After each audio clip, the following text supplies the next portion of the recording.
Assalamualaikum warahmatullahi wabarakatuh. Waalaikumsalam warahmatullahi wabarakatuh. Apa kabar anak-anak semuanya? Alhamdulillah baik Pak. Apakah sudah makan tadi pagi? Belum. Kenapa belum makan ayo? Sebelum kita mulai perkuliahan, sebaiknya kita sarapan terlebih dahulu. Agar dalam pembelajaran kita tidak mengantuk ya. Ya, baik. Sebelum kita mulai pembelajaran, mari kita berdoa terlebih dahulu. Akan video 11. Bisa hidup Mas Malah. Bismillahirrahmanirrahim. Baik, sebelum kita mulai, kami mengambil cerita terlebih dahulu. Pertama, Riferi, Angga Wijaya, Alvin Caren, Arif Sulaiman, Afif Fajri. Hadir Pak. Itu semua ya. Ya. Tolong diperhatikan tempat yang diluruskan posisinya, tidak ada tempat, mohon diambil, agar kita nyaman dalam pembelajaran kita.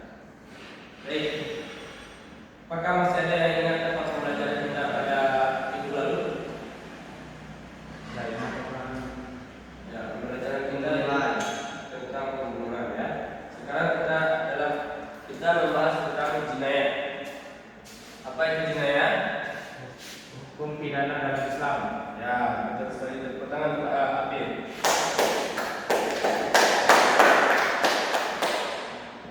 Jinayah adalah hukum pidana dalam Islam. Nah, adapun hukum pidana yang ada dalam Islam itu bermacam-macam. Masuk kita dulu kepada pengertiannya jinayah. Ya, yang pertama dalam asal katanya itu adalah jana atau berbuat salah atau kejahatan. Yang berarti berbuat salah atau kejahatan.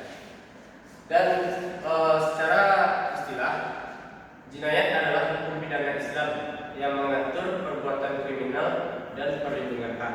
Apa itu jinayat tadi Abid? Secara bahasa itu diartikan sebagai apa? Ya, bahasa menjana.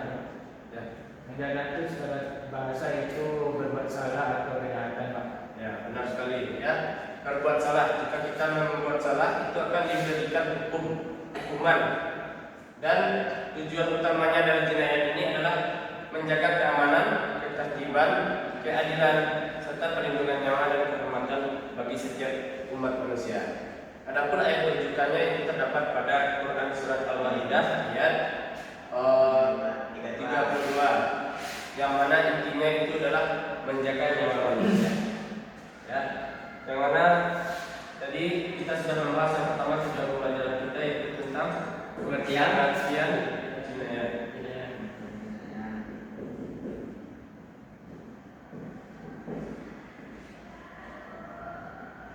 Yang kedua yaitu adalah contoh dan jenis-jenis dari jinayat.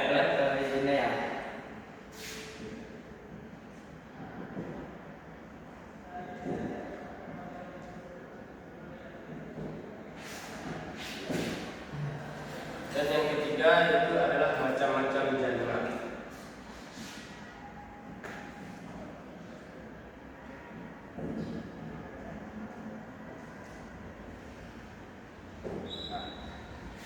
Baik, kita masuk yang ke selanjutnya yaitu tentang tujuan dan hukum jinayat.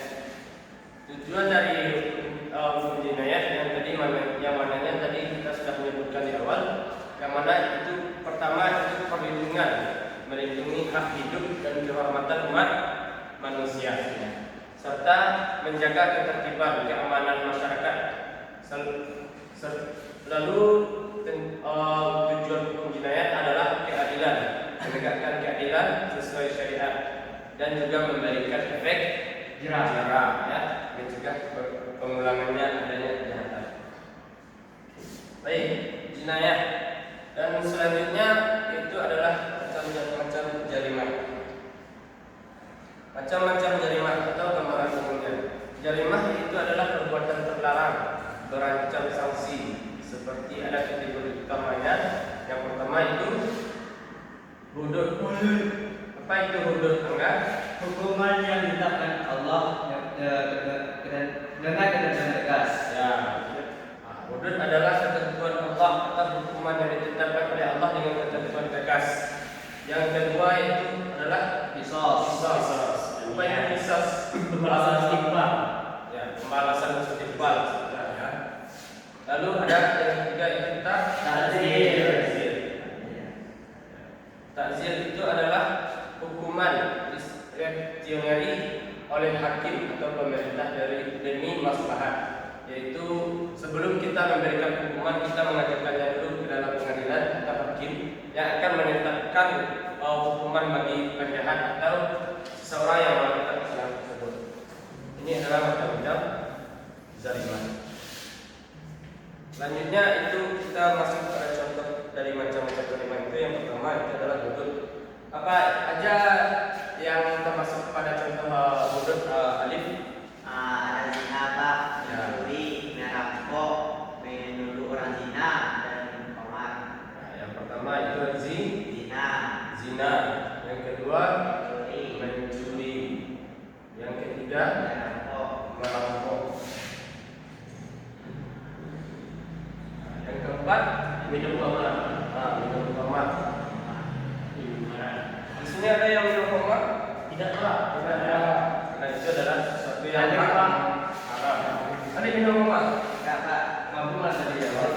Dia mau ada Pak. Kalau Ada yang Mabuk ale-ale ya. yang merah, Minum khamar. Ya, jika hakim menemukan bukti dari seseorang yang melakukan hudud ini, melakukan zina, mencuri, merampok ataupun minum khamar ataupun menuduh orang berzina, ya, hakim akan menetapkan sebuah hukuman yang setimpal dan yang telah ditetapkan oleh Allah tentang hukuman dari hudud ini dengan syarat-syarat dan bukti yang telah dipenuhi. Selanjutnya kita masuk kepada contoh hukuman dari hudud. Coba dibacakan yuk apa saja contoh hukuman dari hudud ini. Contoh dan atau hukuman hudud yaitu contoh pencurian, Ya. potong tangan, syaratnya pembuktian dan ambang tertentu. Yang kedua zina, hukumnya cambuk atau deraan atau hukuman lain yang sesuai dengan ketentuan. Yang ketiga itunya qadzaf, itunya hukuman deraan 80 kali untuk tuduhan palsu. Ya. Juga kita tuju ya. Qadzaf. Kita menuduh orang berzina. Hukumannya darah ya. Darah 80 kali. Ya, kita bahas dulu satu persatu. Yang pertama itu pencurian. Jika seseorang melakukan pencurian dan terbukti bahwa dia telah nampak dengan bukti yang sah dan saksi yang telah melihat bahwa dia melakukan pencurian, maka dia harus dalam syariat Islam itu dia harus potong tangannya. potong tangannya. Potong tangannya. Jika dia mencuri hanya dengan satu jari, maka jari itu harus dipotong. Jika dia mencuri dengan satu lengannya, maka lengannya itu harus dipotong. Bagaimana jika dia mencuri tapi dia sudah terpotong lengannya? Apa yang akan dipotong? Potong kakinya. Ya, potong kakinya ya. Dipotong kakinya sehingga dia tidak dapat lagi mencuri. Yang kedua itu zina. Dan dalam apa itu zina? Tahu, Pak. Sesuatu yang dosa, yang dilarang. Yang sesuatu dosa yang dilarang oleh Allah itu baik itu dalam hubungan ya. Biasanya zina ini terletak pada hubungan yang tidak sah ya. Melakukan hubungan badan dengan lawan jenis tanpa ada hubungan yang sah dan di mata hukum maupun di mata hukum syariat Islam, yaitu hukumannya itu adalah hukum cambuk atau deraan ataupun ada hukuman lain yang bernama apa namanya yang dia dikubur, ditinggalkan badannya, Dihisap, Pak. ya kisos ya. Ya, kenapa dia dihukum cambuk saja? Agar dia mendapatkan efek jerah, ya. Karena hukuman zina dia mendapatkan efek jerah dan tidak melakukan hubungan zina lagi. Selanjutnya itu adalah qadzaf, orang yang menuduh orang berzina. Ya, umpamanya seperti melihat Ayub berzina, ya, melihat Ayub berzina, tapi itu bukan tuduhan yang pasti, maka Afif akan diberikan hukuman dera 80 kali. Dera ini sama dengan mencambuk Afif dengan tanpa belas kasih sebanyak 80 kali untuk tuduhan palsu yang diberikan kepada Ayub. Ya. Fokusnya adalah penerapan ketat pada bukti untuk menghindari kesalahan. Ya, jika kita tidak punya bukti, jangan asal menuduh seseorang melakukan perbuatan yang salah, yang tidak benar. Ya. Selanjutnya itu qisas. Apa itu qisas tadi? Adalah hukuman yang setimpal. Nah, contohnya si Alif menuduh Angga dan orang tuanya Angga tidak menerima dengan apa yang dilakukan oleh Alif, maka Alif berhak untuk dibunuh juga. Ya, seperti yang Bapak tampilkan di depan, itu jika dia masalahnya nyawa dibayar nyawa, mata dibayar mata, darah dibayar darah. Yang selanjutnya itu dalam kisah ini ada juga namanya diat. Nah, apa itu diat? Ayub? Denda ya. Jika orang tuanya, bapaknya tadi Angga dibunuh oleh si Alif, orang tuanya Angga memaafkan, namun tetap Alif harus membayar denda kepada orang tuanya si Angga. Tujuannya yaitu adalah untuk mencegah adanya balas dendam berlebih, untuk melindungi hak hidupnya si Alif tadi ya. Yang mana alur keputusannya pada kasus nyawa, qisas atau diat atau pengampunannya. Selanjutnya masuk lagi kita pada materi selanjutnya itu takzir. Takzir, apa itu takzir tadi? Hukuman zinari ya, untuk pelanggaran tidak tertentu jelas dalam nas, seperti hukuman yang tidak ada dalam syariat Islam, maka hukuman yang setimpal dengan hal itu harus diberikan kepada yang melakukannya dengan hukuman yang ditetapkan oleh hukum yang terletak pada negara tersebut.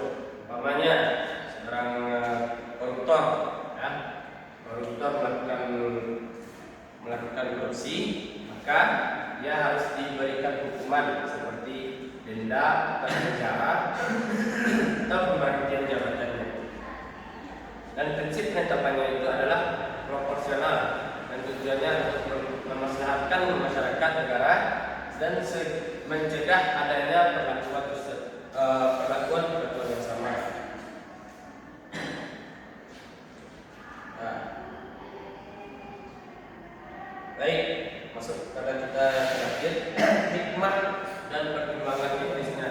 Adapun hikmah dari jinayat itu adalah untuk pertama melindungi nyawa dan kehormatan umat muslim dan umat manusia.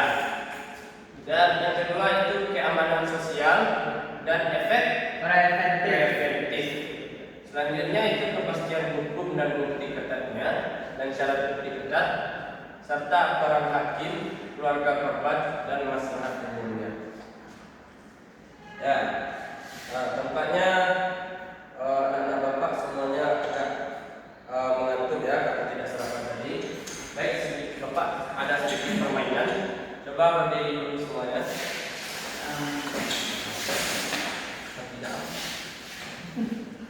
Ya, buat barisan ke depan. Menghadap ke sana. Nama permainannya adalah tebak gaya.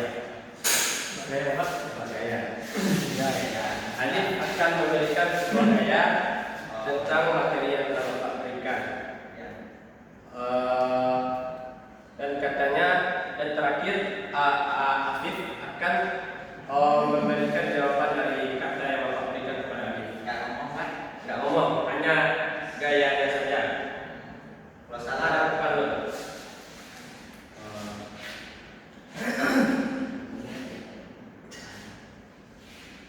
Nah, kita mulai. Sama 1, 2, 3. Aduh, tengok dulu. Sampaikan selesai dulu.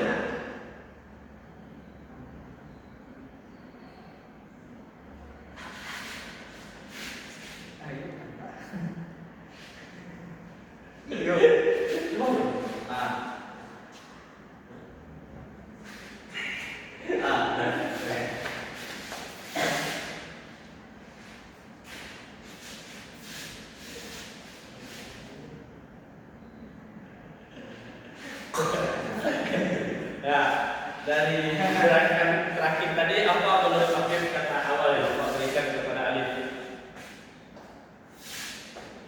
Nah, coba peragakan dulu seperti apa gerakannya. Gini, Beb. Gini. Ya seperti apa ya rasanya peragakan saja. Nah, terus apa lagi? Nah, apa itu? Ini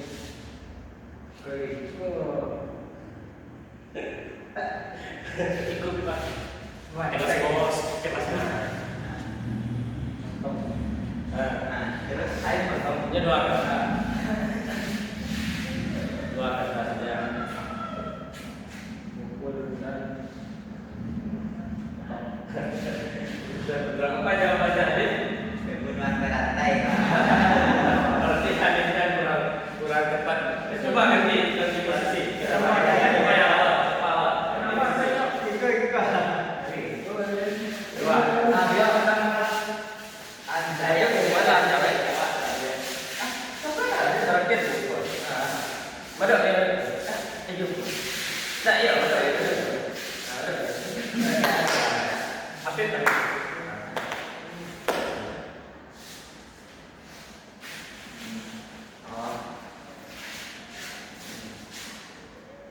Dua kata, kemudian 2 kata. Kok tahu kan?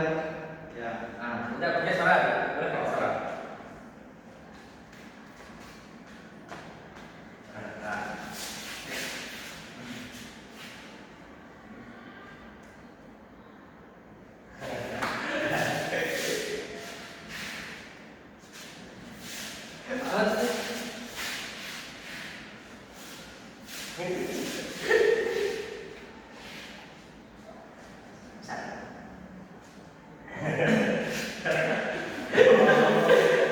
Nah, apa jawabannya Afif? mempertahankan waktu.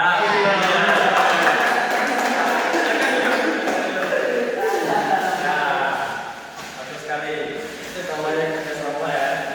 Ya, baik kita ringkaskan dulu pembelajaran kita pada hari ini. Yaitu ringkasan selanjutnya. Dan langkah selanjutnya itu adalah hudud nasnya tegas, kisas atau diat nyawa dan kompensasinya. Dan mengingat kembali ya, hudud itu adalah nasnya tegas, kisas atau diat nyawa dan kompensasi. Takzir itu adalah diskresi. Dan saran studi mengkaji nas. Ya, kita untuk kedepannya kita harus mengkaji nas ataupun syarat-syarat jelasnya dalam hukum-hukum pidana ya, hukum pidana dalam Islam. Dan untuk selanjutnya kita juga harus membaca sumber-sumber primernya, baik itu dari Al-Quran maupun hadis. Mungkin itu saja yang dapat Bapak jelaskan pada pertemuan kita kali ini. Apakah ada yang ingin bertanya? Sepertinya tidak ya. Pak, ada Pak. Apa? Kalau korupsi itu masuk mana? Kalau korupsi, ya, kalau korupsi itu tadi termasuk kepada takzir ya. Ya, karena dia termasuk kepada hukum maslahat yang ada pada negara. Ya, tidak hanya pada satu orang saja, tapi masuk kepada beberapa kelompok ya. Baiklah. Baik, mungkin itu saja pembelajaran kita pada siang hari ini. Ya, untuk selanjutnya mohon dibaca tentang kurban dan akikah ya. Minggu depan kita akan membaca membahas tentang kurban dan akikah. Untuk pertemuan kali ini Bapak selesai dulu dengan membaca Alhamdulillahirabbil alamin. Assalamualaikum warahmatullahi wabarakatuh. Waalaikumsalam warahmatullahi wabarakatuh.